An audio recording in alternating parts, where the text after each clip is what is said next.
اعوذ باللہ من الشیطان الرجیم بسم اللہ الرحمن الرحیم نحمدہ ونصلی علی رسولہ الکریم والمہدی الموعود علیہ الصلاۃ والتسلیم اما بعد قال اللہ تعالی فی القرآن المجید والفرقان الحمید فاعوذ باللہ من الشیطان الرجیم بسم اللہ الرحمن الرحیم الف لام میم ذالک الکتاب لا ریب فیہ ھدی للمتقین الذین یؤمنون بالغیب ویقیمون الصلاۃ ومما رزقناہم ینفقون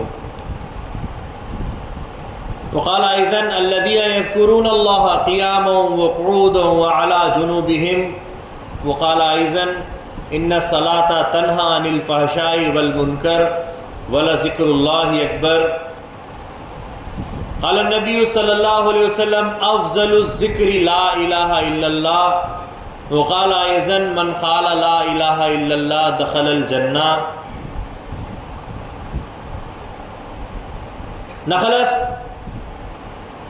ہرچہ معنی ذکر است آ ممنوع است تصدیق بندہ عمل است مومن ذخیرہ نمی کند. صدق اللہ العظیم وصدق رسولہ النبی الکریم وصدق المہدی الموعود علیہ الصلاۃ والتسلیم.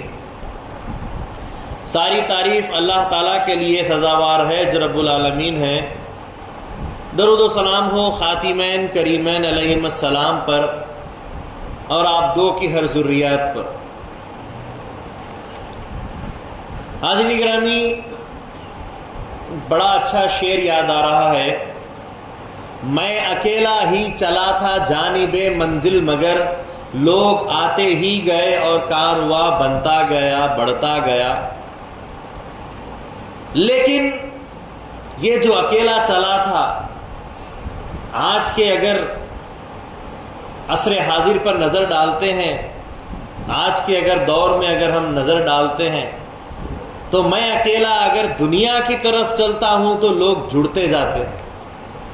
میں اگر کاروبار کرنا چاہتا ہوں، دنیا کی حرص کے لیے، دنیا کی کمائی کے لیے اگر جاتا ہوں تو کارواں بڑھتا جاتا. وہ زمانہ گیا جہاں مہدی موعود علیہ السلام 17 نفوس کے ساتھ نکلتے حج بیت اللہ کے سفر کا ارادہ کرتے ہوئے جب جہاز تک پہنچے تو 360 ہو گئے. وہاں پر پہنچنے تک 500 ہو گئے. فرا مبارک تک جو سو 2200 ہو گئے. اس کے بعد مہدی موعود علیہ السلام کے وصال تک تو بڑھتے گئے. یہ کارواں بڑھتا گیا اللہ والوں کا. وہ زمانہ تھا، وہ للہیت تھی. یہاں آج کل دینداری بنام دینداری چل رہی ہے. یہ قوم مہدویہ کی حیت اور اس کی حالت کی بات نہیں کر رہا ہوں. ہر وہ فرقہ جو دین اسلام سے تعلق رکھتا ہے، تمام ان فرقوں کی حالت یہی ہے کہ دینی معاملات میں ہر کوئی کمزور ہوا جاتا ہے. کارواں جب بھی تیار ہوتا ہے، سلسلہ جب بھی شروع کیا جاتا ہے، دھیرے دھیرے سب ایک کے بعد کم ہوتے جاتے ہیں. مہدی موعود علیہ السلام نے نقلیات میں عبد الرشید میں ارشاد فرمایا کہ اللہ کو حاصل کرنے کے لیے 1000 آدمی نکلے. کتنے نکلے؟ 1000 آدمی اللہ کو حاصل کرنے کے لیے نکلے. اللہ تبارک و تعالیٰ نے خوش ہو کر ان پر دنیا کی نعمتوں کا اظہار کر دیا. کیا ہوا؟ 900 آدمی اس دنیا میں لگ گئے. 100 آدمی نے کہا کہ نہیں، ہم کو اللہ چاہیے. ہم نے یہ دنیا کی نعمتوں کی خاطر کارواں شروع نہیں کیا. ہمارا سفر اللہ کے لیے ہوا ہے اور منزل ہماری خدا ہے. کون فرما رہے ہیں؟ مہدی موعود علیہ السلام فرما رہے ہیں کہ 900 نے دنیا کی نعمتوں پر راضی ہو گئے اور 100 آگے بڑھے. اللہ تعالیٰ نے ان 100 کو دیکھا. ان 100 آدمیوں سے اللہ تعالیٰ راضی ہوا. اللہ تعالیٰ نے حکم دیا کہ ان پر آخرت کی نعمتوں کا اظہار کر دو. جنت و مافیہات کی نعمتوں کا ان پر جب اظہار ہو گیا تو 90 آدمی اس پر راضی ہو گئے. کہا کہ ہم نے جس چیز کے لیے چاہا تھا وہ ہم کو مل گئی، آخرت کی نعمتیں ہی چاہیے تھی. 1000 میں سے 900 کم ہوئے، اب 100 بچے تھے، 100 میں سے 90 کم ہو گئے، اب 10 بچ گئے. 10 نے کہا ہمیں تو صرف خدا چاہیے، جو آغاز سفر تھا خدا، ہمارے سفر کا اختتام بھی خدا ہی رہے گا، ہمیں خدا چاہیے. اللہ تبارک و تعالیٰ نے دیکھا، اس کے بعد فرشتوں کو حکم دیا کہ ان پر مصیبتیں ڈال دو، آزمائشیں ڈال دو، مشکلات ان کے لیے پیدا کر دو. تو ان کے اوپر مشکلات ڈال دی گئی، ان کے اوپر تکلیفیں ڈال دی گئی، فقر و فاقہ کی تکلیفیں اور بھی حضر سفر کی ساری تکلیفیں ان کے اوپر ڈال دی گئی. تو ان میں سے 9 نے کہا کہ یا اللہ، تیرے خاطر دنیا کی نعمتوں کو چھوڑا، تیرے خاطر آخرت کی نعمتوں کو چھوڑا، اور اس کے بدلے میں یہ مصیبتیں. انہوں نے سرے سے خدا کا ہی انکار کر دیا، اللہ ہی کو جھٹلا بیٹھے، اللہ ہی کا انکار کر دیا، ناستک ہو گئے. بچا ایک، اس نے کہا یا اللہ، آرام بھی ہے تو تیری جانب سے ہے، تکلیف بھی ہے تو تیری جانب سے ہے، سکون میں رہوں تو بھی تو ہی چاہیے، تکلیف میں رہوں تو بھی تو ہی چاہیے، میری منزل حقیقت میں تو ہے، میں ہر حالت میں اپنے آپ پر برداشت کر لوں گا، مجھے تو چاہیے. مہدی موعود علیہ السلام نے فرمایا 1000 نکلے اللہ کو پانے کے لیے، لیکن پایا صرف ایک نے. معاملہ یہاں پر بھی ایسا ہی ہے. 7 دن کی مجلس رکھی گئی، پہلے دن سے آخری دنوں تک پتہ چل رہا ہے کہ کون واقعی ثانی مہدی رضی اللہ تعالیٰ عنہ سے محبت کرتا ہے، کون بزرگوں کی سوانے سے محبت کرتا ہے، ان کے کرداروں سے محبت کرتا ہے. حاضرین گرامی، مہدویت کی ایک الگ ہی انوکھی شان رہی ہے. اگلے پچھلے فرقوں کے جیسا مہدویت کا معاملہ نہیں رہا. مہدویت شروع سے ایک الگ ہی انوکھی شان رکھتی ہے. مہدویت کے اندر ذکر کی محفلیں ہوا کرتی ہیں، مہدویت کے اندر نوبت کی مجلسیں ہوا کرتی ہیں، مہدویت کے اندر بیان قرآن کے سلسلے ہوا کرتے ہیں، مہدویت کے اندر سویتیں ہوا کرتی ہیں. یہ کہیں اور آپ کو نظر نہیں آنے والی چیز ہے، یہ خصوصیات ہے. لیکن آج ذکر کی مجلسوں سے دوری نظر آتی ہے. بیان قرآن اللہ درس قرآن اللہ ہی نظر آ رہا ہے. اگر کہیں ہو رہا ہے تو وہ مجلس خالی نظر آ جاتی ہے. نوبتیں صرف کتابوں کی حد تک اور زبانوں کی حد تک رہ گئی ہے. ذکر کی مجلسیں ایسے ہی. اور رہی بات سویت کی، تو بس دنیا کی فتوح اور سویت کے خاطر جمع ہو جاتے ہیں، لیکن دین کی سویت، دین کا بہرا، دین کا فیض جب تقسیم کیا جاتا ہے پھر سے مجلس خالی ہونی نظر آتی ہے. حاضرین گرامی، اللہ تعالیٰ نے قرآن پاک میں ارشاد فرمایا الف لام میم ذالک الکتاب لا ریب فیہ ھدی للمتقین. الف لام میم اللہ اعلم بمرادہ. اللہ تعالیٰ بہتر جانتا ہے الف لام میم کی مراد کو، جو حروف مقطعات میں سے ہے، اللہ بہتر جانتا ہے. ذالک الکتاب لا ریب فیہ، یہ کتاب کوئی اس میں شک و شبہ ہو ہی نہیں سکتا. ھدی للمتقین، یہ تقوی اختیار کرنے والوں پر ہدایت کا کام کرتی ہے، متقیوں کے لیے ہدایت کا کام کرتی ہے. جو متقی ہے، جو پرہیزگار ہیں، جو اللہ سے ڈرنے والے ہیں، یہ کتاب انہی کے لیے کام کرتی ہے. جو خوف خدا نہیں رکھتے، خشیت الہی جن کے پاس نہیں ہوتی ہے، ان کے اوپر کتاب کام نہیں کرتی. کون ہے متقین؟ اللہ تعالیٰ نے اس کی مزید تفصیل بیان کی. الذین یؤمنون بالغیب ویقیمون الصلاۃ ومما رزقناہم ینفقون. یہ وہ لوگ ہیں جو غیب پر ایمان لاتے ہیں اور نمازوں کا قیام کرتے ہیں، اور ساتھ ساتھ جو کچھ اللہ رزق دیتا ہے اس کی تقسیم کرتے ہیں. یاد خدا میں اللہ تبارک تعالیٰ کے دربار میں نمازیں پڑھتے ہوئے ذکر کرتے ہوئے رہتے ہیں، اور اس کے ساتھ ساتھ جو کچھ ان پر رزق اللہ تعالیٰ نازل کرتا ہے اس کی تقسیم کر دیتے ہیں۔ مما رزقناہم ينفقون، جو کچھ کہ ان کے پر رزق عطا کیا جاتا ہے سب تقسیم کرتے چلے جاتے ہیں۔ آج ہماری اس مجلس کا موضوع ہے سویت، اور مجلس کا موضوع ہے ذکر خدا۔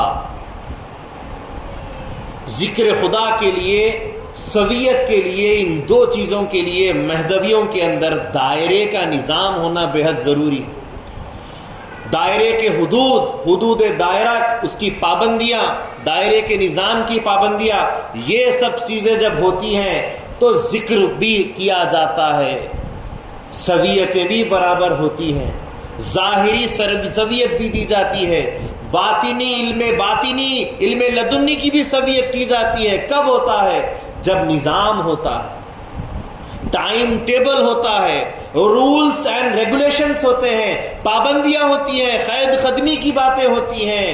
دائرے میں دائرے کا متولی جب اپنے آپ کے اندر ایک نظام رکھتا ہے اور دائرے والوں پر ایک نظام رکھتا ہے تب یہ ساری چیزیں ہوتی ہیں۔ جس طریقے سے اسکول جانے والے بچوں پر اگر اسکول کے رولز ریگولیشنز نہیں رہتے ہیں، ٹائمنگز فالو نہیں ہوتے ہیں، پھر وہ اسکول کا نظام درہم برہم رہنے کی وجہ سے بچوں کی تعلیم بھی درہم برہم ہو جاتی ہے۔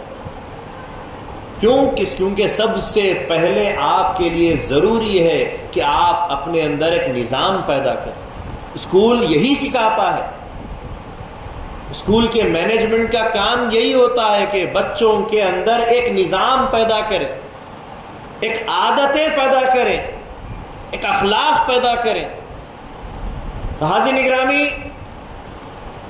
اللہ تبارک و تعالیٰ نے ارشاد فرمایا کہ یہ کتاب ہدایت دیتی ہے متقیوں کے لیے، اور متقی وہ ہے جو نمازیں پڑھتے ہیں اور جو کچھ کے دیا جاتا ہے خرچ کر دیتے ہیں۔ نماز پڑھنا اللہ کو یاد کرنا، اللہ کا ذکر کرنا، اللہ کے اسی ذکر کے تعلق سے اللہ تعالیٰ نے ایک جگہ ارشاد فرمایا الذین یذکرون اللہ قیاما وقعودا وعلی جنوبہم، اللہ والے وہ ہیں جو کھڑے ہوئے، بیٹھے ہوئے، لیٹے ہوئے اللہ کا ذکر کرتے رہتے ہیں۔ ذکر کی بات اس لیے مزید بڑھا کر بتائی جا رہی ہے، سمجھائی جا رہی ہے کیونکہ نماز سے بھی بڑی چیز خدا کا ذکر ہے۔ خود قرآن میں اللہ نے ارشاد فرمایا ان الصلاۃ تنہی عن الفحشاء والمنکر ولذکر اللہ اکبر، نماز تم کو فحش اور برے کاموں سے ضرور روکتی ہے لیکن اللہ کا ذکر اس سے بھی بڑی چیز ہے۔ نماز کے لیے وقت مقرر ہے لیکن ذکر کے لیے کوئی وقت مقرر نہیں۔ سانسوں میں ذکر کرنا ہے، اٹھے بیٹھے لیٹے ذکر کرنا ہے، ہما وقت ہر وقت اللہ کا ذکر کرتے رہنا ہے۔ اسی لیے ذکر کا مقام زیادہ ہے۔ نماز میں بھی جو ہوتا ہے وہ بھی ذکر خدا ہی ہوتا ہے۔ مہدویوں میں ذکر کی مجلسیں باضابطہ رکھی جاتی ہیں، اس کی پابندی کروائی جاتی ہے۔ اسی لیے یہ ذکر کی مجلسیں، محفلیں دیگر کہیں پر دیکھی نہیں جا سکتی، یہ مہدویوں کا خاصہ ہے۔ حاضرین گرامی، حضرت رسول پاک صلی اللہ علیہ وسلم نے بھی ذکر کے تعلق سے ارشاد فرمایا افضل الذکر لا الہ الا اللہ، بہترین ذکر لا الہ الا اللہ ہے۔ آدم علیہ السلام سے لے کر دم تک اللہ تعالیٰ نے صرف اور صرف لا الہ الا اللہ کے ذکر کی ہی تعلیم دی۔ ہر نبی کا، ہر رسول کا کلمے کی ابتدا لا الہ الا اللہ ہی رہی، لیکن رسالت کے اعتبار سے انبیاء کے اور رسولوں کے نام بدلتے رہے لیکن ذکر لا الہ الا اللہ ہمیشہ رہا۔ اسی لیے تو رسول پاک صلی اللہ علیہ وسلم نے لا الہ الا اللہ پر زور دے کر فرمایا کہ من قال لا الہ الا اللہ دخل الجنہ، جو لا الہ الا اللہ پڑھتا جائے گا وہی جنت میں جائے گا۔ یہ مقام ہے ذکر کا، یہ مقام ہے مہدویوں کی ان مجلسوں کا جس کی پابندیوں کے لیے تمام کے تمام ایک دوسرے پر سبقت کرتے رہتے تھے اور ایک دوسرے کے اوپر روک تام کرتے رہتے تھے کہ اس کی پابندی چھوٹنی نہیں چاہیے۔ حاضرین گرامی، اسی پابندی پر مہدی موعود علیہ السلام نے بھی ارشاد فرمایا ہرچے مانے ذکر است ممنوع است، جو کچھ بھی ذکر سے روکتی ہے جو چیز وہ منع ہے. ہر وہ چیز جو ذکر اللہ میں خلل ڈالے روکے وہ چیز منع ہے. مہدی موعود علیہ السلام نے ارشاد فرمایا. اذان ہوتی ہے، مہدی موعود علیہ السلام کھانا کھا رہے تھے، لقمہ لے رہے تھے، ذکر کے لیے بلا دیا گیا، نماز کی دعوت دے دی گئی، لقمہ چھوڑ کر مہدی موعود علیہ السلام چلے جاتے ہیں. اللہ کے ذکر سے بڑی چیز نہیں ہے. حضور اپنے گھر والوں سے بات چیت کر رہے تھے، اذان ہو گئی، ذکر کی دعوت دے دی گئی، ایسے گھر والوں کے اوپر سے چلے گئے جیسا کہ ان کو جانتے ہی نہیں، اجنبی ہو. ذکر کی بات ہو رہی ہے، اللہ کے ذکر کی. مہدی موعود علیہ السلام سے پوچھا گیا کہ پورے قرآن کا لب لباب کسی ایک آیت میں پیش کیجئے، تو موعود علیہ السلام نے فرمایا یہ قرآن کی کیا بات کرتے ہو، جتنے بھی صحیفے اللہ نے نازل کیے ان تمام کا ایک آیت میں خلاصہ بیان بندہ کرتا ہے، اور وہ ہے لا الہ الا اللہ.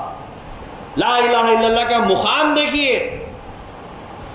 اسی لا الہ الا اللہ کے تعلق سے مہدی موعود علیہ السلام نے ارشاد فرمایا کہ صرف لا الہ الا اللہ بولنا نہیں، اپنی زندگی میں اپنے اندر کردار بن کر جو سو رکھنے کا نام جو سو ہے. اسی لیے تصدیق بندہ عمل است فرمایا. بندے کی تصدیق عمل سے ہے، بول لینے سے، علم حاصل کرنے سے نہیں ہے. علم اس کے ساتھ عمل. بات اگر پہنچ گئی ہے پھر اس بات پر عمل ہونا ضروری ہے، ورنہ پھر تم تک وہ بات نہیں پہنچی. کیونکہ تمہاری زندگی میں اگر وہ کام نہیں آیا تو پھر تم نے اس کو سیکھا ہی نہیں، تو تم نے تصدیق مہدی کی ہی نہیں. اگر مہدی کی تصدیق کی ہے تو جو کچھ سیکھ رہے ہو، سن رہے ہو، اس پر عمل کرنے والے ہو جاؤ. تو حاضرین گرامی، ذکر کے تعلق سے رسول پاک صلی اللہ علیہ وسلم کی جب ہم سوانح حیات کو، سیرت النبی صلی اللہ علیہ وسلم کے گوشوں کو دیکھتے ہیں تو نبوت سے پہلے بھی رسول پاک صلی اللہ علیہ وسلم ذکر میں رہتے تھے. غار ہرا میں جاتے، مہینوں غار ہرا میں رہتے، ذکر کرتے. بی بی خدیجۃ الکبریٰ رضی اللہ تعالیٰ عنہ توشہ بنا کر دیتی، آپ ذکر میں رہتے. یہاں تک کہ وہی ذکر کرتے کرتے کرتے ایک مرتبہ فرشتہ اللہ کا حضرت جبریل علیہ السلام آتے اور کہتے اقرأ باسم ربک الذی خلق، پڑھو اپنے رب کے نام سے جس نے کہ آپ کو پیدا کیا ہے. وہاں پر بھی ذکر خدا ہی پڑھایا گیا. ایک طریقہ کار اللہ تعالیٰ نے بنایا اور آپ کے اوپر نبوت کا اظہار ہوا.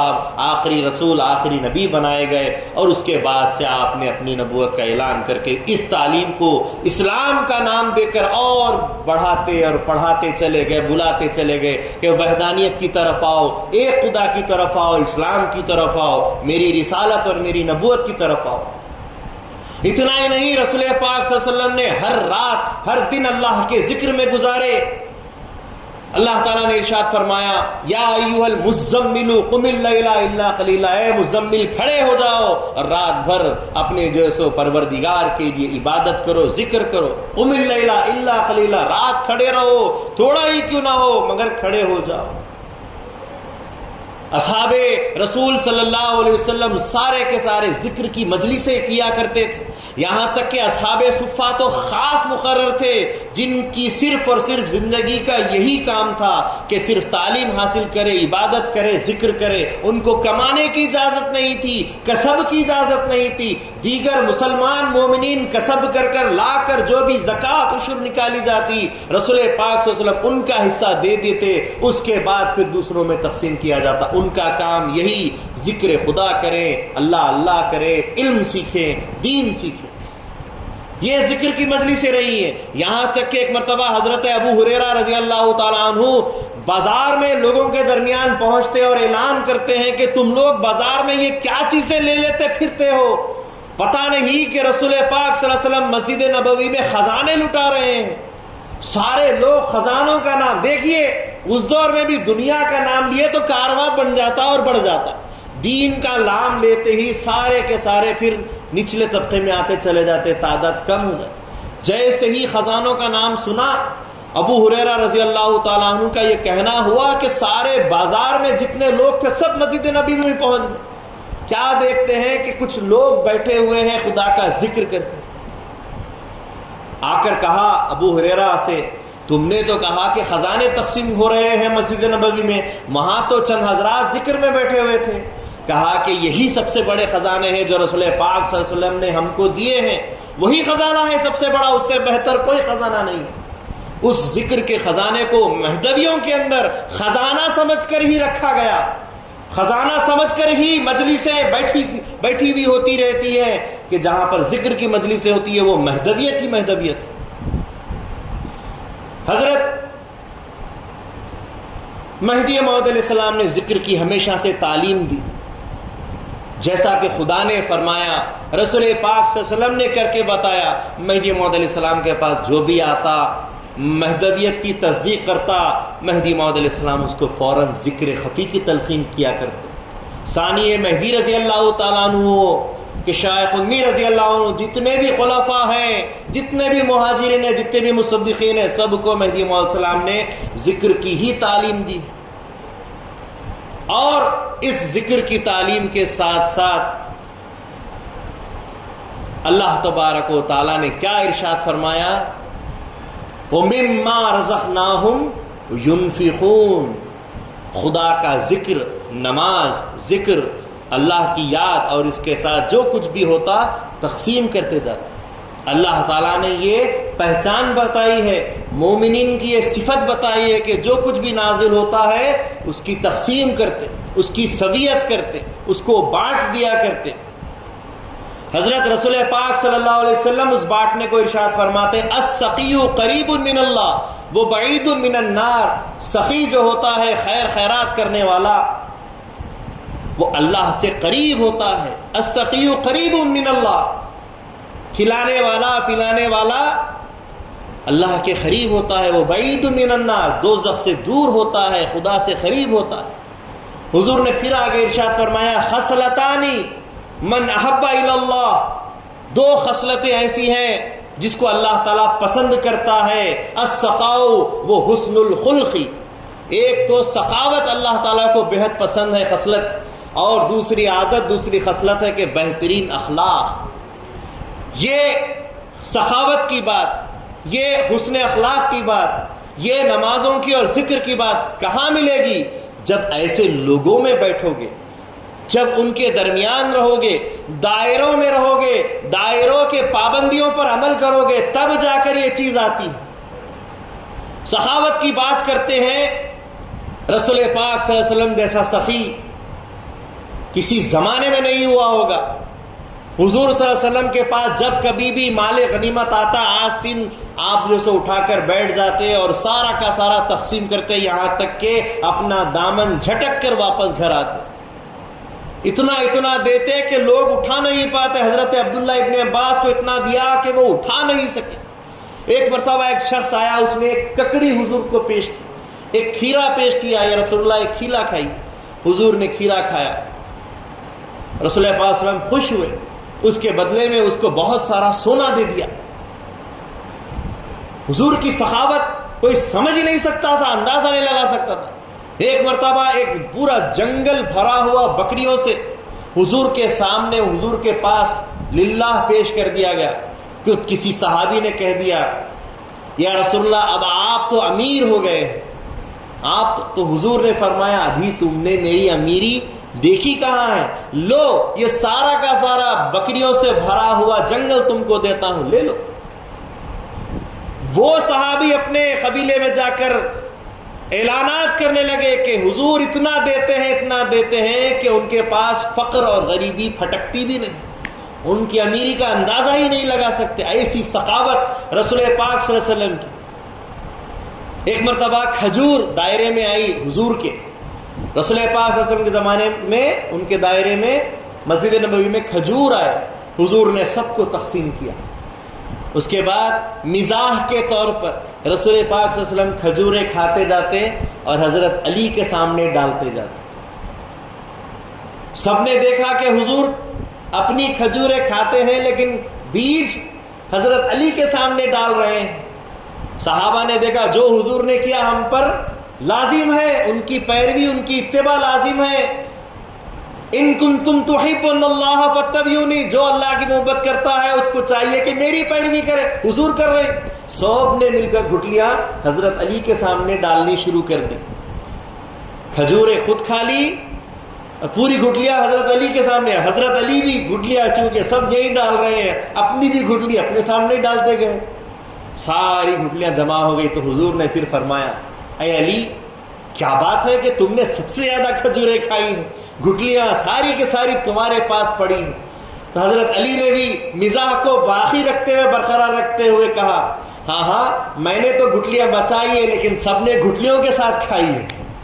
مزاح بھی کرتے تھے, لیکن یہ جو واقعہ ہے بتایا جا رہا اس لیے ہے کہ کھجوریں آئیں اور تمام صحابہ میں سبیت ہوئی, تقسیم ہوئی. وہ مما رزقناہم ینفقون, جو کچھ بھی اللہ والوں کے پاس آتا تھا وہ تقسیم کرتے تھے. حضور بغیر تقسیم کے کام نہیں کرتے تھے, کھایا نہیں کرتے تھے, پیا نہیں کرتے تھے, تقسیم کیا کرتے تھے. سخاوت ایسی حضور کی, وہی سخاوت صحابہ نے بھی سیکھی. ایک مرتبہ جنگ کا اعلان ہو گیا, حضور نے فرمایا کہ جتنا مال ہے سب لے کے آ جاؤ, جنگ میں ضرورت پڑنے والی ہے. سب نے اپنے اپنے گھروں سے مال لایا. حضرت عثمان غنی رضی اللہ تعالیٰ عنہ ڈھیر لگا دیتے ہیں مال کا. سارے صحابہ تعجب کرتے, واقعی عثمان غنی کی کیا شان ہے, کیا حضور پر فریفتہ ہے, قربان ہے, نثار ہے, ایثار ہے, حکم رسول پر اتنی دولت لا کر رکھ دی. حضرت ابو بکر صدیق رضی اللہ تعالیٰ عنہ بھی کچھ تھوڑی سی دولت لا کر جمع کر دیتے ہیں. ہر مرتبہ ایسا رہا کہ جب کبھی بھی مال کی, زر کی, ضرورت کی بات ہوئی, اسلام میں بڑھ چڑھ کر کام کرنے کی بات ہوئی, اکثر اور بیشتر حضرت ابو بکر صدیق بازی مار لیا کرتے تھے. اب کی بار عثمان غنی کا یہ جو بڑا مال کا تودا بن گیا تھا خیر و خیرات کا حضور کے حکم پر, وہ سمجھنے لگے اس بار میں نے بازی مار لی ہے, کیونکہ ابو بکر صدیق کا مال جو عطا کیا ہے جنگ کے لیے تھوڑا ہے اور میں نے جو دیا ہے کافی بڑا ہے. دل ہی دل میں خوش ہو رہے تھے کہ حضور اس بار مجھے فرمائیں گے, مجھے اعزاز دیں گے, میری خوشی کا اظہار کریں گے, مجھے اپنے قریب کر لیں گے, اپنے سے میری محبت کا اظہار کریں گے. لیکن کیا ہوا, حضور نے سوال کیا اے عثمان اتنا لا کر دیے ہو, گھر میں کچھ رکھا ہے یا نہیں؟ عثمان غنی رضی اللہ تعالیٰ عنہ ذوالنورین, حیا عثمان آ گئی اور بڑی اچھے انداز سے, عاجزی کے انداز سے کہنے لگے یا رسول اللہ آدھا سامان دیا ہو, ابھی آدھا مال گھر میں ہے, آپ فکر نہ کریں, اللہ کے کرم سے آدھا مال ابھی رکھا ہوا ہے. اس کے بعد ابو بکر صدیق رضی اللہ تعالیٰ عنہ سے حضور نے پوچھا ہے ابو بکر صدیق تم نے اتنا مال لا کر دیا ہے, گھر میں کچھ رکھا ہے یا نہیں؟ حضرت ابو بکر صدیق رضی اللہ تعالیٰ عنہ عرض کرتے ہیں یا رسول اللہ ہاں رکھا ہے, اللہ کا اور رسول اللہ کا نام گھر میں رکھا ہے, باقی سب جھاڑو مار کر لا کر دے دیا, سب دے دیا ہے, صرف خدا کا نام اور رسول اللہ کا نام رکھا ہے. حضور نے فرمایا ابو بکر تم نے بازی پھر مار لی ہے. عثمان غنی حیرت زدہ ہو گئے کہ ابو بکر ہمیشہ رسول پاک صلی اللہ علیہ وسلم کی رفاقت, حضرت ابو بکر صدیق کو جو صداقت تھی, جو صدیقیت تھی, جو رفاقت تھی, ہمیشہ بازی مار لیا کرتے. دیکھ کر تعجب کرے کہ واقعی ابو بکر کا ایمان ہے. تو یہ سخاوت رہی ہے ہمارے بزرگان دین کے اندر, جو سخاوت ہے وہ حضور سے چلی آ رہی. ایک مرتبہ حضور ذکر اللہ میں بیٹھے ہوئے عصر کے بعد اچانک اٹھے, گھر گئے, واپس آئے. صحابہ نے تعجب کیا, حضور کبھی بھی ذکر اللہ میں سے اٹھ کر گھر نہیں گئے. جب واپس آئے چہرے کے اوپر دیکھنے لگے, حضور سمجھ گئے سوال کر رہے ہیں.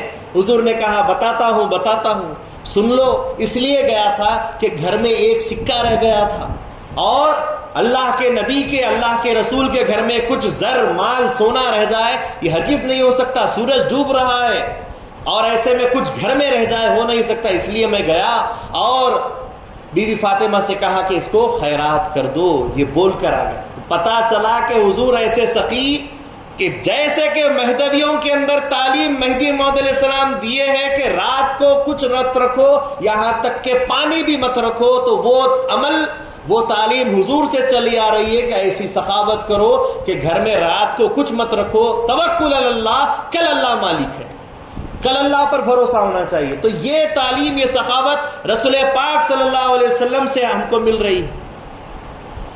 لہذا ایسی ہی سخاوت، ایسی ہی دینداری، ایسی ہی ذکر کی مجلسیں مہدی موعود علیہ الصلوۃ والسلام سے ہوتے ہوتے حضرت بندگی میرا سید محمود ثانی مہدی رضی اللہ تعالی عنہ کے دربار میں بھی آئی۔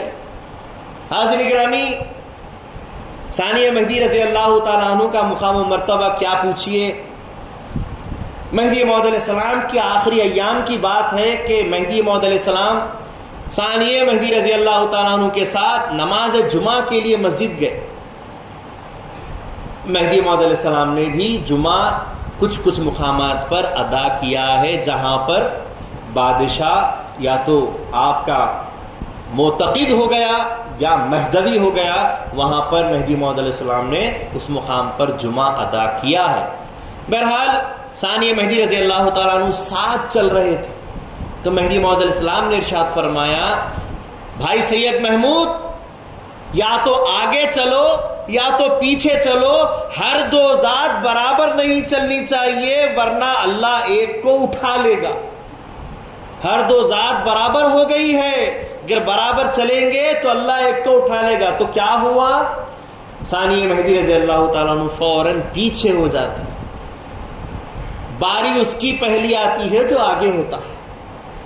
گویا کہ مہدی موعود علیہ السلام کا یوں آگے ہونا اور ثانی مہدی رضی اللہ تعالیٰ عنہ کا یوں پیچھے ہونا آپ کے اس عمل سے، اس نقل سے، اس واقعے سے ظاہر ہو گیا کہ ہر دو ذات برابر ہے، اور میں اگر جا رہا ہوں تو پیچھے بھائی محمود کو چھوڑے جا رہا ہوں کہ بندے کے ادھورے بھائی محمود کے پورے ہوں گے۔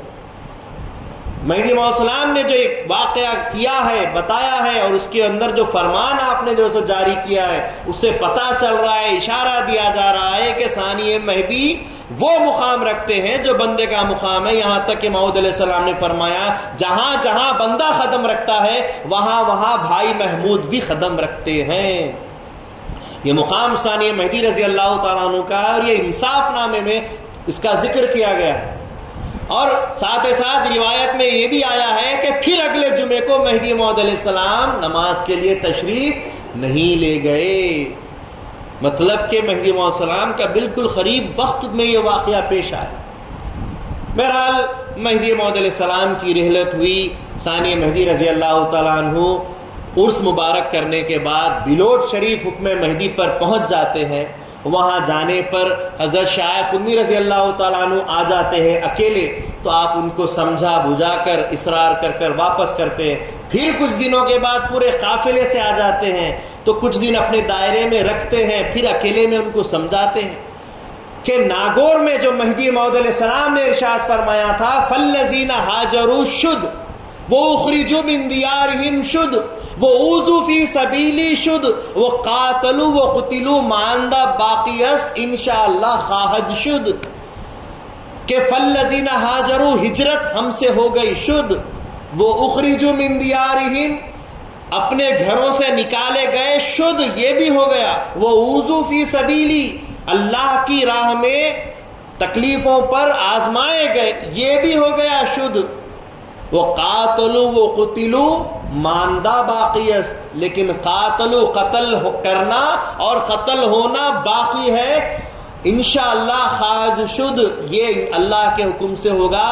تو ثانی مہدی رضی اللہ تعالیٰ عنہ نے اس بات کو یاد دلاتے ہوئے شاہ قطب رضی اللہ تعالیٰ عنہ سے فرمایا یہ قاتلو اور قتلو کی صفت خاص آپ کی ہے، اس دائرے میں رہنے پر یہ معاملہ ظاہر نہیں ہو پائے گا، لہٰذا آپ علیحدہ رہیے، اتنا بھی علیحدہ نہیں کہ ایک دوسرے کی خبر نہ لے پائیں، تھوڑی دور پر اپنا دائرہ باندھیے کہ ایک دن میں ایک دوسرے کی خبر مل جائے۔ لہٰذا پھر شاہ قطب رضی اللہ تعالیٰ عنہ چلے جاتے ہیں، اور پھر ثانی مہدی رضی اللہ تعالیٰ عنہ دیگر صحابہ کو بھی، حضرت بندگی میاں شاہ نعمت، حضرت بندگی میاں شاہ نظام اور دیگر صحابہ کو بھی الگ الگ دائرے باندھنے کا حکم دیتے ہیں، تو انہوں نے بھی کچھ ہی میلوں کے فاصلوں پر دائرہ باندھا، لیکن بندگی میاں شاہ دلاور رضی اللہ تعالیٰ عنہ ہرگز دائرہ چھوڑ کر نہیں گئے، کہا کہ میں نے آپ کی ذات کو حاصل کیا ہے، میں آپ کی ذات کو چھوڑ کر ہرگز نہیں جاؤں گا،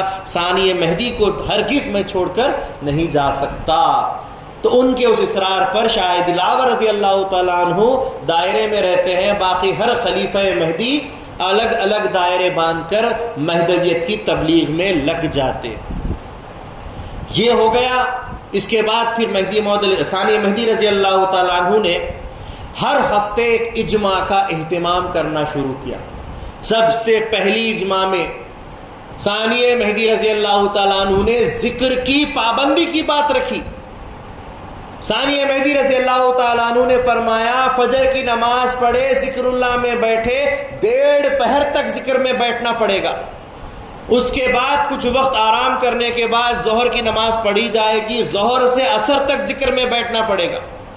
عصر کی نماز سے مغرب کی نماز کے درمیان بیان قرآن ہوگا اور پھر مغرب کی نماز کے بعد سے عشاء تک ذکر میں بیٹھا جائے گا. عشاء کی نماز کے بعد کوئی ایک نوبت کی نشست میں رہنا پڑے گا اور پھر فجر کی تیاری ہوگی. اس طریقے سے 15 گھنٹوں کا ذکر باندھا گیا. سب سے فردن عہد لیا گیا, محضرہ طے پایا کہ یہ جو کام ہو رہا ہے اس میں سب راضی ہیں. تو سب نے کہا ہاں ہم راضی ہیں. یہ محضرہ, یہ قانون, دائرے کا قانون لاگو ہونا, ہر ایک کو راضی کرنا اور اس کی رضامندی لینا. ثانی مہدی رضی اللہ تعالیٰ عنہ ایسے کام کرتے چلے گئے. ہر ہفتے کے دن, جمعے کے دن اجماع ہوتی, تمام فقیران دائرہ اور تمام مہاجرین بیٹھتے اور اجماعیں طے پاتی. تو اس طریقے سے ذکر کی مجلسوں کی پابندی کی گئی. جس ذکر کے تعلق سے خدا نے پابندی فرمائی, رسول اللہ نے کیا, مہدی موعود علیہ السلام نے کیا, ثانی مہدی نے قدم بقدم مہدی موعود اسی تعلیم کو اجاگر کرتے ہوئے, ذکر کی تلقین کرتے ہوئے ذکر کی پابندیاں کی, نشستیں مقرر کی. ایسے طریقوں سے دائرے کا نظام بنتا گیا, دائرے کے حدود بنتے گئے, دائرے میں پابندیاں ہوتی گئی. پھر اتنا ہی نہیں, یہ پابندیاں صرف کہہ دینے پر نہیں تھی. ثانی مہدی رضی اللہ تعالیٰ عنہ ہر ایک پر نظر رکھتے, ہر ایک دائرے کے اندر فقیر پر, اس کے حجرے پر نظر رکھتے. ایک مرتبہ حضرت بندگی میرا سید محمود ثانی مہدی رضی اللہ تعالیٰ عنہ ذکر کی مجلس فجر کی نماز کی بات کی چل رہی ہے. آپ میاں خند مہاجر کے حجرے میں جا کر بیٹھ جاتے ہیں. میاں خند شیخ مہاجر کے حجرے میں, جو بالکل پھاٹک سے لگا ہوا تھا, اس حجرے میں جا کر بیٹھ جاتے ہیں کہ دیکھتا ہوں کون ذکر اللہ کی مجلس سے اٹھ کر جاتا ہے. اتنے میں میاں فرید مہاجر مہدی رضی اللہ تعالیٰ عنہ اٹھ کر دھیرے دھیرے سے پھاٹک تک پہنچتے ہیں اور اس میں سے نکلنے کی کوشش کرتے ہیں. حضرت میاں شیخ خند مہاجر رضی اللہ تعالیٰ عنہ دیکھ لیتے ہیں اور ثانی مہدی رضی اللہ تعالیٰ عنہ کو اطلاع دے دیتے ہیں کہ میاں فرید مہاجر چپکے سے باہر جا رہے ہیں, ذکر کی مجلس کے اٹھ کر جا رہے ہیں. ثانی مہدی رضی اللہ عنہ فرماتے ہیں جاؤ اور ان کا ہاتھ پکڑ کر لے آؤ. فوراً میاں خند شیخ مہاجر اٹھتے ہیں, جاتے ہیں اور میاں فرید کا ہاتھ پکڑ لیتے ہیں. تو میاں فرید حیران پریشان ہو جاتے ہیں, کیوں پکڑ رہے ہو, کیا بات ہو گئی ہے؟ کہا کہ ثانی مہدی رضی اللہ تعالیٰ عنہ نے تم کو دیکھ لیا ہے باہر جاتے ہوئے اور حکم دیا ہے کہ تمہارا ہاتھ پکڑ کر لاؤ. جیسے یہ سنا تو اپنے دانتوں میں انگلیاں پکڑنے لگے, دبانے لگے اور کہنے لگے کہ اللہ کے واسطے مجھے چھوڑ دو. تو میاں خند شیخ مہاجر کہتے ہیں جیسا کہ ثانی مہدی کا حکم مجھ پر ہے تم پر بھی لازم ہے. چلنے کو کہا ہے, بلایا ہے تو چلنا پڑے گا, حاضری دینی پڑے گی. تم کو بھی چلنا پڑے گا, مجھ کو بھی چلنا پڑے گا. چلو. پکڑ کر لائے. لانے کے بعد کانپتے کرتے ثانی مہدی رضی اللہ تعالیٰ عنہ کے سامنے کھڑے ہیں. حضرت نے پوچھا کہاں جا رہے تھے؟ کہا کہ کل کچھ لکڑیاں کاٹی تھیں, کٹا باندھ کر ایک جگہ رکھا بھی ہے, اندیشہ ہوا کہ کہیں کوئی اور نہ لے جائے, اس خیال سے جا رہا ہوں کہ جلد سے جلد اپنی محنت کو جو کہ کام کر دیا ہوں اس محنت کے سرمایے کو لا لوں. لکڑی اٹھا کر لانے جا رہا تھا. ثانی مہدی رضی اللہ تعالیٰ عنہ نے فرمایا کہ کسی اور وقت جانا تھا، یہ ذکر کا وقت ہے، اپنے حجرے سے کیوں باہر آئے؟ کہا کہ بھول ہو گئی۔ ثانی مہدی رضی اللہ تعالیٰ عنہ نے فرمایا جائیے حجرے میں ذکر اللہ میں بیٹھیے، اللہ کے ذکر کی حفاظت کیجئے، اللہ آپ کی لکڑیوں کی حفاظت کرے، آپ ذکر کی حفاظت کیجئے۔ ان کو فوراً بھیج دیا اور وہ جا کر ذکر اللہ میں بیٹھ جاتے ہیں۔ یہ طریقہ ثانی مہدی رضی اللہ تعالیٰ عنہ کا دائرے کی پابندی، اور دنیا و مافیہا تو آپ کے پاس پھٹکتی بھی نہیں تھی۔ بڑی سی بڑی دولت کو آپ نے جو ہے سو ہیج کر کے ترک دنیا کر کے جو سو رہے ہیں، معمولی سی لکڑی آپ کی نظروں میں کیا ہو سکتی تھی؟ بلکہ دنیا داروں کی سایوں سے، ان کے ناموں سے بھی آپ بچنے کی کوشش کرتے تھے۔ ایک مرتبہ بادشاہ گجرات محمود بیگڑے کی شہزادی نے آپ کو خط لکھا، چند امیروں کو خط لکھا، اس کے ساتھ آپ کو بھی خط لکھ دیا، اور اس کے اندر آپ کی جو سو حال چال کی کیفیت لکھ کر آپ کو خط پہنچا۔ ثانی مہدی رضی اللہ تعالیٰ عنہ خط پڑھ رہے ہیں، اس کے اندر تمام امیروں کا ذکر ہے، اور پھر ساتھ ساتھ ثانی مہدی رضی اللہ عنہ کا بھی ذکر آیا۔ تو ثانی مہدی رضی اللہ تعالیٰ عنہ خط پکڑ کر رونا شروع کر دیتے ہیں، زار و قطار روتے ہیں۔ پوچھنے والے پوچھتے ہیں کہ ثانی مہدی سے آپ کیوں روتے؟ کہا کہ کیا بتاؤں کہ دنیا داروں کی ناموں کی فہرست میں فقیر کا نام لکھ دیا گیا ہے، اس لیے روتا۔ اتنا پرہیز کرتے تھے دنیا و مافیہا سے، دنیا کے ناموں کے اندر بھی اپنے نام کو جوڑنے نہیں دیتے تھے، اور ذخیرہ اندوزی کی بات ہو ہی نہیں سکتی۔ ہمیشہ مہدی موعود علیہ السلام کے فرمان پر کہ مومن ذخیرہ نمی کند، مومن ذخیرہ جمع پونجی ہرگز نہیں کرتا، مما رزقناہم ینفقون، جو کچھ بھی رزق ملتا ہے تقسیم کر دیا جاتا ہے۔ ثانی مہدی رضی اللہ تعالیٰ عنہ کبھی دنیا جمع نہیں کیے۔ ایک مرتبہ نماز پڑھنے کے لیے کھڑے ہوئے، نماز میں بے چینی ہو گئی، پریشان ہوئے، نماز سے فراغت کے بعد پوچھا کیا بات ہے کہ میری نماز آج میرے دل کو نہیں لگی، کیا دائرے میں غلط کام ہوا ہے؟ تو بندگی میاں سلام اللہ رضی اللہ تعالیٰ عنہ کہتے ہیں آپ نے جس چراغ کے روشنی میں نماز پڑھی ہے وہ قرض کے تیل کا، اس میں جو تیل ہے وہ قرضے کا تیل تھا، اسی وجہ سے شاید آپ کی نماز وہ نماز نہ رہی جیسا کہ آپ نماز پڑھا کرتے تھے، نماز میں مزہ نہیں آیا۔ آپ نے کہا کہ آج ہو گیا ہے، آئندہ اس چیز کی احتیاط کرو، نہ ہو تو اندھیرے میں پڑھو، لیکن قرض کے اندر دنیا جمع ہو کر، دنیا ادھار رکھ کر ہماری نماز خراب مت کیا کرو، آئندہ سے اس کی احتیاط کرو۔ یہ پابندیاں نماز کی، ذکر کی، دائرے کے حدود کی، یہ پابندیاں ہی تم کو صحیح طوروں پہ اللہ تک پہنچاتی ہے، متقی بناتی ہے، ان اکرمکم عند اللہ اتقاکم کے مقام تک پہنچاتی ہے۔ اللہ کے پاس وہی عزت والا ہے جو سب سے زیادہ تقوی والا ہوتا ہے، اور تقوی کب ہوتا ہے؟ جب خدا کی یاد سے غفلت نہ ہو، اور ہر چیز جو سرمایہ آتا ہو وہ سب کا سب خرچ کرتے چلے جاؤ۔ ایک مرتبہ دائرے کی چند باندیاں کاسب عورتوں سے محبت رکھنے لگتی ہیں، ان کے گھر جانے آنے لگتی ہیں، ہوا یہاں تک کہ وہ گئی، وہ جا کر کچھ چھانچ کی ہانڈیاں لے کر آ گئی۔ ثانی مہدی رضی اللہ تعالیٰ عنہ کو خبر مل گئی، فوراً ثانی مہدی رضی اللہ تعالیٰ عنہ نے ان کو بلایا، ان کو ڈانٹا، یہاں تک کہ آپ نے وہ ہانڈیاں چھانچ کی لے کر پھوڑ دی۔ کہا کہ یہ دنیا ہے، مہدی موعود علیہ السلام کے فرمان کے مطابق کہ مومن ذخیرہ نمی کند، تم نے دنیا داروں سے رشتہ رکھا، تم نے دنیا داروں کے پاس گھروں کو گئے اور ان کے پاس سے جا کر دنیا لے کر آئے، جبکہ ہمارے پاس ذخیرہ نہیں ہوتا، ہمارے پاس کاسبوں سے ایسا ربط نہیں ہوتا۔ ثانی مہدی رضی اللہ تعالیٰ عنہ نے ہنڈیاں تک پھوڑ ڈالی۔ یہ تعلیم ہے، مما رزقناہم ینفقون کی تعلیم۔ اسی طریقے سے ایک مرتبہ حاکم وہاں کا گجرات کا ایک تھا جس کا نام فتح خان تھا، بھیلوٹ بھی اکثر آیا جایا کرتا تھا، ثانی مہدی رضی اللہ عنہ کا معتقد بھی تھا۔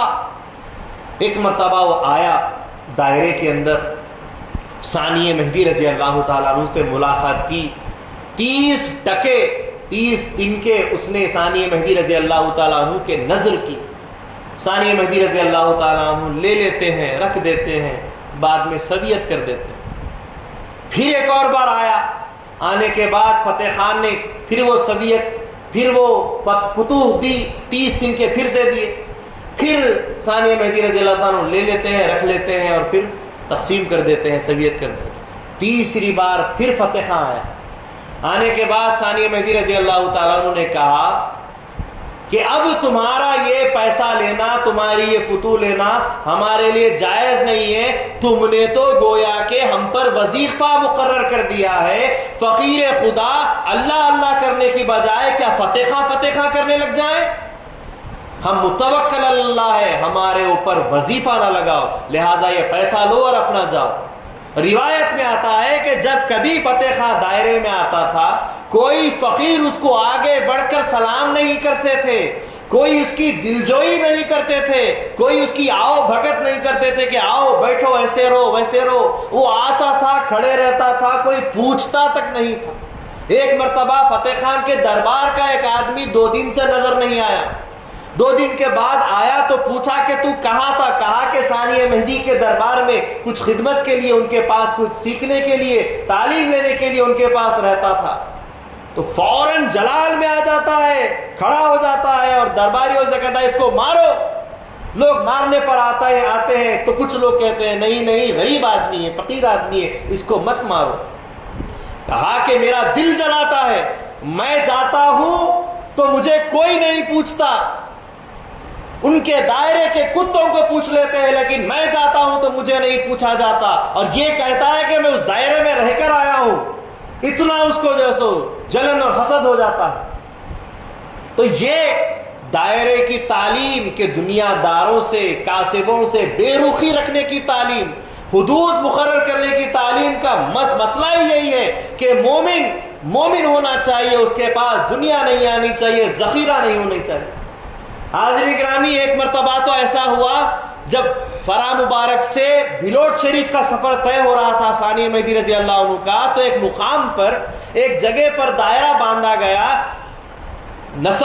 کھمبے نصب کرنے کے لیے. دائرے کے جب کھدائی ہوئی تو دیکھا کہ دفینہ نکلا، زمین میں سے خزانہ نکل کر آ گیا.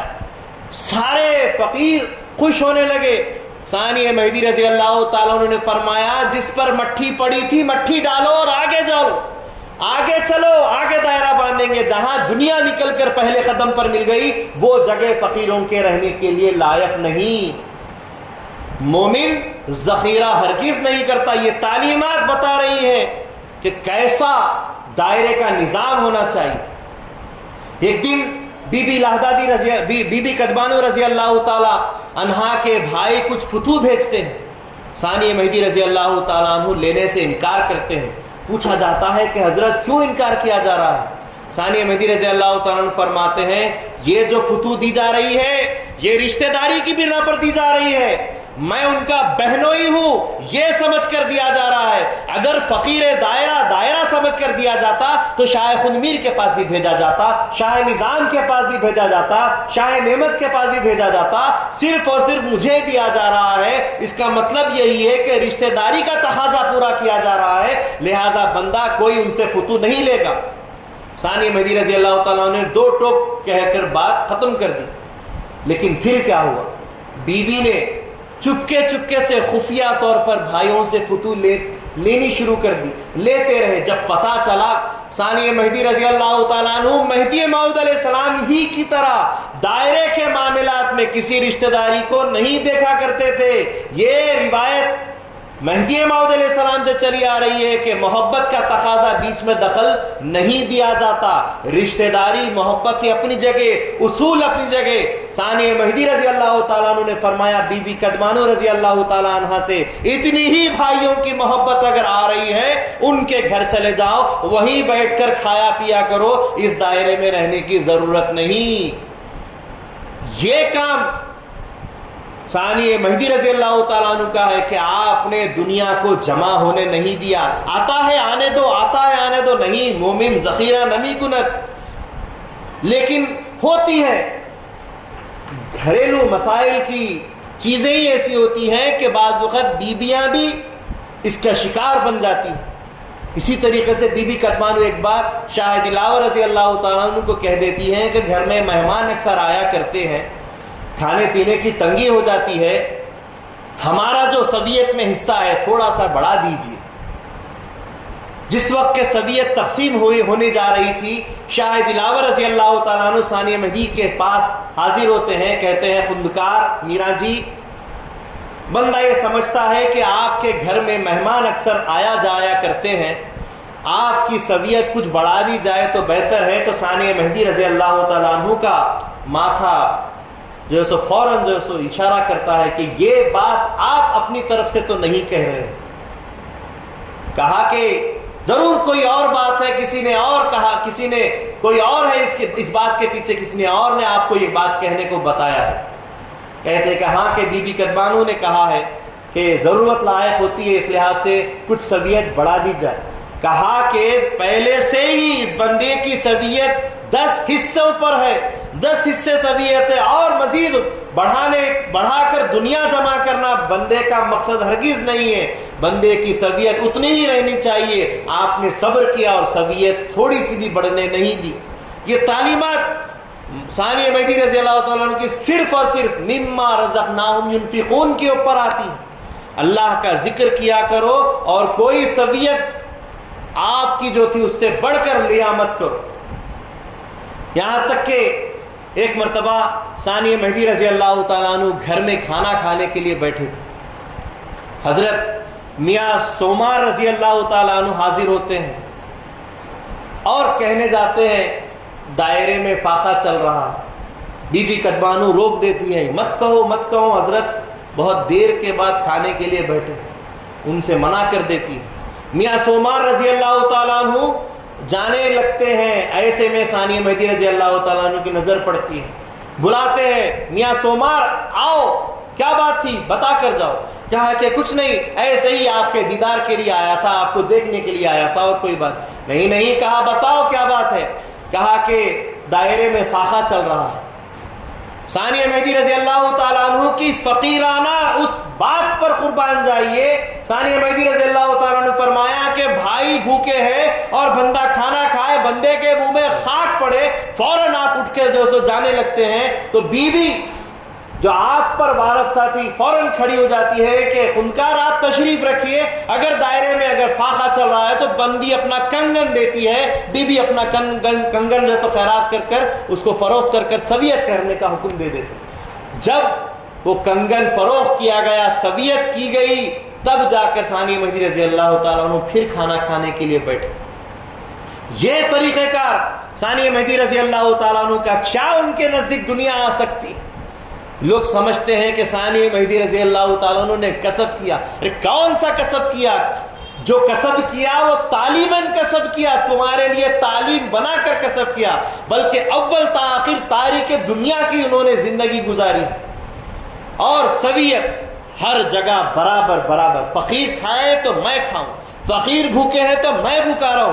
ایسے ہی ایک بار بارش ہو گئی تو کئی فقیروں کے حجرے گر گئے، بلکہ ساروں کے حجرے گر گئے، لیکن ثانیہ مہدی کا حجرہ نہیں گرا۔ اللہ کے دربار میں عرضی لگائی، یا اللہ تو نے اجماع سے خارج کر دیا اس بندے کو۔ اگلے دن پھر بارش ہوئی، ثانیہ مہدی کا حجرہ بھی گر گیا۔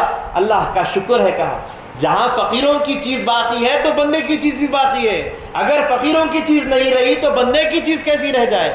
بندہ بھوکا ہے تو فقیر بھی بھوکے، فقیر بھوکا ہے تو بندہ بھی بھوکا رہے۔ جو چیز کے برابر ملتی ہے وہ طریقہ ثانیہ مہدی رضی اللہ تعالیٰ عنہ کے دائرے میں تھا کہ ہر فقیر دائرہ کو ہر چیز برابر ملتی۔ بس اب ایک بات کرتے ہوئے میں آج کی اس مجلس کا اختتام کر دیتا ہوں۔ اسی نظام کو جو ذکر کی مجلس کے لیے بنایا گیا تھا، نظام خدا کے دیدار کے لیے بنایا گیا تھا، یہ نظام اللہ کے ذکر کی جو فرضیت ہے اس کے استحکام کے لیے بنایا گیا تھا نظام۔ یہ حدود اس کے لیے تھے کہ خدا کے ذکر سے غفلت ہرگز جائز نہیں۔ اسی بنا پر دائرے کے بالکل نزدیک میں ایک دکان لگی ہوئی تھی بنیے کی، ایک بنیے کی دکان تھی۔ تو بنیا ثانیہ مہدی رضی اللہ تعالیٰ عنہ کے پاس آتا ہے اور کہتا ہے کہ آقا اب میں اپنی دکان بند کرنے والا ہوں۔ کہا کہ کیوں بند کرتے ہو؟ تمہاری دکان کی وجہ سے تو فقیروں کو آرام ہے۔ اب لوگ اس کا غلط معنی نہ نکالے، آرام ہے کہ دکان مل گئی، ساز و سامان ملتا ہے۔ آرام کس لیے ہے؟ کیونکہ اکثر بیشتر آج بھی دیکھا جاتا ہے کہ اچھی اور سستی چیزوں کے لیے دور دور دکانوں پر تلاش کرتے ہیں چیزوں۔ اچھی ملتی ہے دور جا کے آؤ، سستی ملتی ہے دور جا کے آؤ۔ لیکن ثانیہ مہدی رضی اللہ تعالیٰ عنہ نے تمام دائرے کے فقیروں کو حکم دے دیا تھا کہ جو چیز سامنے ملتی ہے چاہے جیسی ملتی ہو لے لے، استعمال کرے، دور جانے پر وقت ضائع نہ کرے۔ تضیع اوقات، ذکر کے اوقات کو برباد کرنا ہوتا ہے۔ اسی لحاظ سے ثانیہ مہدی رضی اللہ تعالیٰ نے فرمایا کہ وقت بچتا ہے، ذکر میں وقت ملتا ہے، اسی بنا پر یہ دکان فقیروں کو آرام دیتی ہے۔ ثانیہ مہدی رضی اللہ تعالیٰ نے کہا کہ کیوں دکان بند کرتا ہے؟ تیری دکان تو فقیروں کو آرام دیتی ہے۔